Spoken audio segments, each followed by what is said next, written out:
After that, I had fibromyalgia and ME, so there were days where I couldn't even tolerate my kids in the room with me.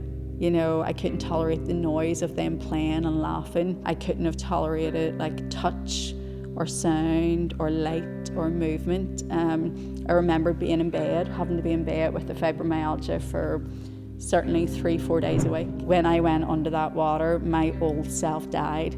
And for me, I feel like I came out clothed in hope, because in that moment I realised that I didn't have to live with this illness, I didn't have to live with this condition, and I started praying and started contending for my life. My name's Paula Murphy-Gibson. I'm from West Belfast in Northern Ireland, and this is my testimony.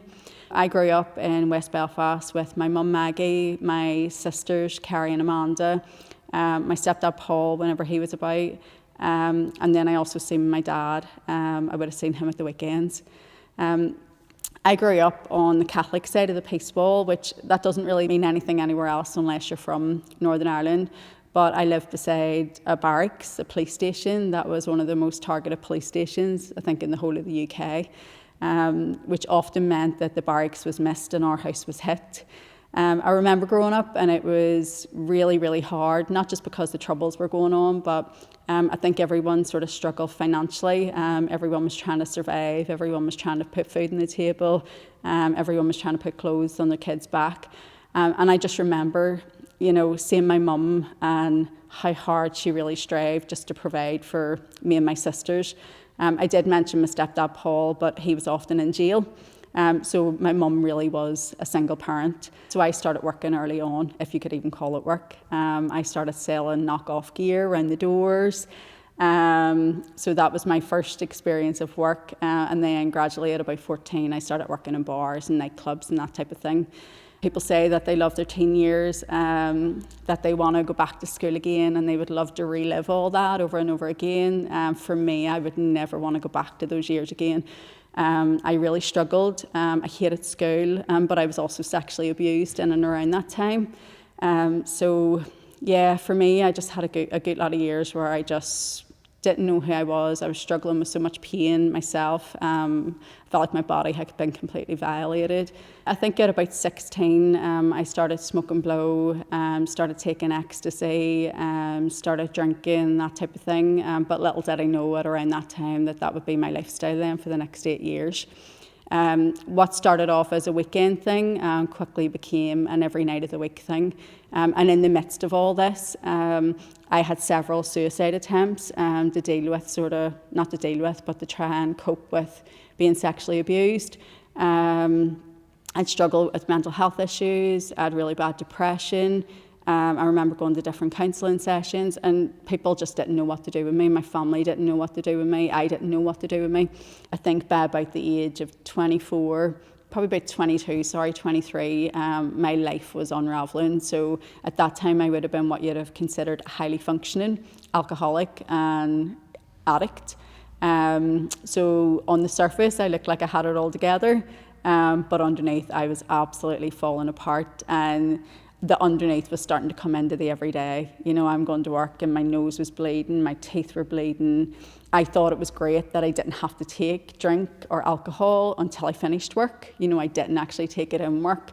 But I think if I had kept going the way I was going, I would have, you know, quickly been starting to take it during the day and that too. It was around that time, I remember every morning getting up and doing these tarot cards, and these tarot cards telling me how awful my life was. You know, that was the first thing that I was taking in, you know, were these tarot cards pulling out these death cards and all that type of thing. And they're telling me, your life is awful. This is what I'm putting in, you know, and that's how my life is going. So I made a decision in January to stop doing these tarot cards. And a month later, I met my husband. I walked into a nightclub in Belfast City Centre. Now, when I say walked in, I absolutely stormed in. I was coked off my head. I was absolutely drunk. He was a doorman in the place, which I always said I would never go out with a doorman. And he said it was the red heels that got him. You know, it always gets to about that time of year now, and I always think of the outfit that I was wearing. I'm so old because I think, how did I wear that? It was so cold, it was snowing and everything. But yeah, that night I had my first encounter with Jesus, because I seen Jesus through my husband. You know, my husband was a Christian when I met him. He wasn't like other doormen. He wasn't sleazy. He wasn't trying it on for me.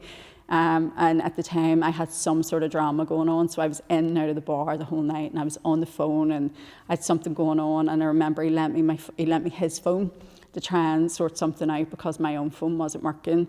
And at the end of the night, I was leaving with a group of fellas, go to a nightclub, and I was jumping into a taxi to go with them. And I run over and handed Craig my phone and said, "Here, stick your number in that."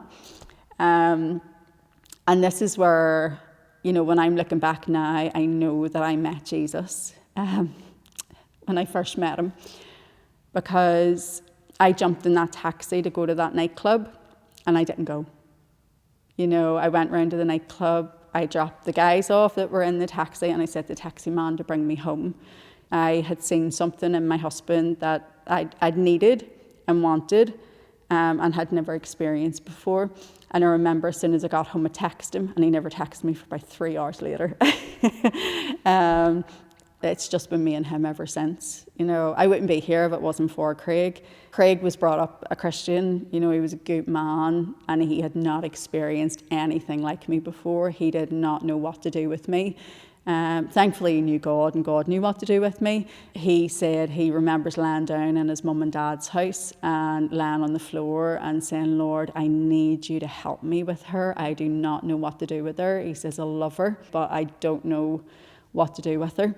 When I met Craig, I quickly found that the Jesus-shaped hole that I had been trying to fill in my life, through the drink and the drugs, and even just all that pain that I had been feeling, was quickly being filled. Craig never pushed his belief on me. He never pushed Jesus on me, but I absolutely just seen it and felt it from him, just because of who he was and the kindness and the love and compassion that he showed me. This is the incredible thing. I never had to do rehab. I never had to come down off drugs. You know, I never had to go cold turkey. Just gradually, bit by bit, as me and Craig's relationship progressed, I just found I wasn't having to use anymore. You know, I wasn't having to take cocaine. I wasn't having to numb myself with alcohol. You know, my body was being healed, and my heart was being healed just through interaction and love and a relationship, you know, with my now husband. We quickly fell pregnant with our oldest, Wyatt. My first experience of Christians came through this. Craig's church that his mum and dad went to, we were just lavished with gifts. I just remember being blown away by the absolute kindness of strangers, of people who didn't know me. You know, they weren't expecting anything back in return. They literally just wanted to bless me and Craig. They wanted to bless our relationship, and they wanted to bless the wee baby that we just had. And then I remember wanting to go to church to thank these people. Like, I'd never thought I would want to go to church in my life. And my first experience of a church, it was like, "Oh, well, I'll go to say thank you. We'll go and bring the baby, and, you know, we'll go and say thank you." And thankfully, I've been to church every week from it. You know, quickly the Lord started speaking to me on a personal level. You know, I'd had dreams and visions. I was getting scriptures even though I'd never opened a Bible. Not long after Wyatt was born, we were married. So yeah, we had this amazing wedding, you know, God-given wedding, totally provided for.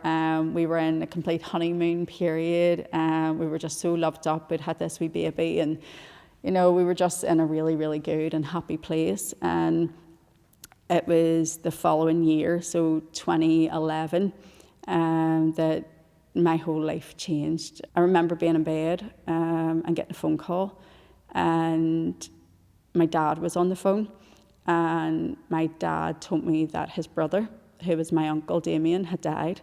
Damien took his own life. Damien and I were like brother and sister. There was only a couple of years difference in the two of us, so we had a really, really good relationship. I just felt this pain. I didn't want hugs. I didn't want kisses. I didn't want comforted. I just wanted to feel every bit of the pain that I was going through. I didn't want it to go away. I didn't feel like it could ever go away. I didn't feel like it was possible. I had tried so many times to end my life, and it didn't happen.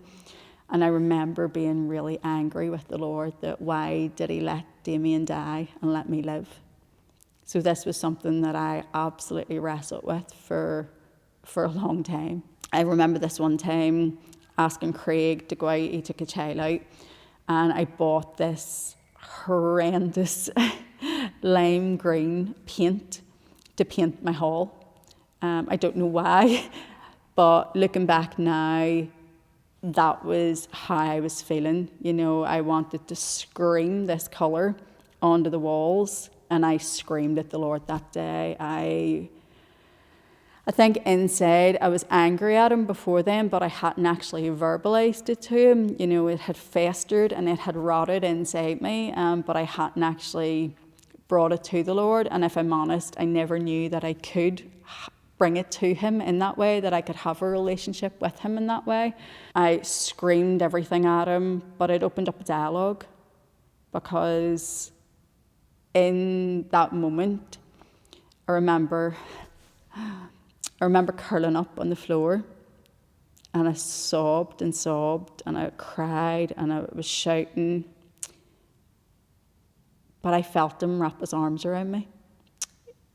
And through the words of a song, it was an Adele song, it's not a Christian song, but I heard the Lord saying to me, you know, I dare you to let me be your one and only. You know, I promise I'm worth it to hold in your arms. And for me, it was the start of my relationship with the Lord. You know, it was the start of me healing. You know, I've never completely healed from Damien's death, but I've learned to live. I've learned to live for myself, which is what he would have wanted. I've learned to live for my own kids as well. But it has also opened up a relationship in me with the Lord. You know, the next few years weren't easy either. And I think that, you know, having that relationship with the Lord, it definitely prepared me for it, because our family suffered 2 more tragic losses. My cousin Christina died, and my stepdad Paul died within a year of each other. In the midst of all this, I had another 2 incredible boys, Corbin and Sawyer. But just before I had Sawyer, I ended up really, really ill. I had meningitis. So I ended up in hospital, quite sick with that. After that, I had fibromyalgia and ME. So there were days where I couldn't even tolerate my kids in the room with me. You know, I couldn't tolerate the noise of them playing and laughing. I couldn't have tolerated like touch or sound or light or movement. I remember being in bed, having to be in bed with the fibromyalgia for certainly 3-4 days a week. I couldn't pick my kids up from school. You know, I couldn't dress myself. I couldn't zip my clothes up. I couldn't brush my hair. I literally couldn't function. My whole body was from head to toe screaming in pain. Thankfully, I had an incredible church who lifted me in prayer. You know, they prayed over me, they prophesied over me, they declared that I would be healed, you know, that I would be whole and I would be well again, and that it would not get worse, because that was the earthly diagnosis from doctors was, oh, you're only going to get worse, you're not going to get better, you know, expect to be in wheelchairs. And there were days when I was in a wheelchair, you know, I had to get pushed around IKEA where I couldn't walk around it. I was baptised in 2018, and when I went under that water, my old self died. And for me, I feel like I came out clothed in hope and came out clothed in the characteristics and values of Christ. Because in that moment, I realised that I didn't have to live with this illness. I didn't have to live with this condition. And I started praying and started contending for my life. You know, so for every day for about 3-4 months, I was on my hands and knees. You know, I always say I sang my way out. You know, I sang and worshipped and cried out to the Lord to lift the sickness from me, to lift the burden off it from me, to allow me to be a mother again, to allow me to be a wife again, you know, to allow me even just to be able to go and pick my kids up from school again. So I was baptised in June. In August 2018 at Open Skies Festival in Shane's Castle. Again, I was on my knees for 3 days, cried and worshipped and begged the Lord to heal me. And there were not even that many people in the tent, and a lady came over and she prayed for me. I'm pretty sure it was just her prayed for me, but I always said that I felt like there were other people. For a while, I wasn't sure. I sort of went, were there other people praying for me? But I really feel like the Lord has just clarified it, that I was surrounded by heaven. You know, I was surrounded by a host of angels, you know. And in that moment, it wasn't a fancy prayer that she prayed.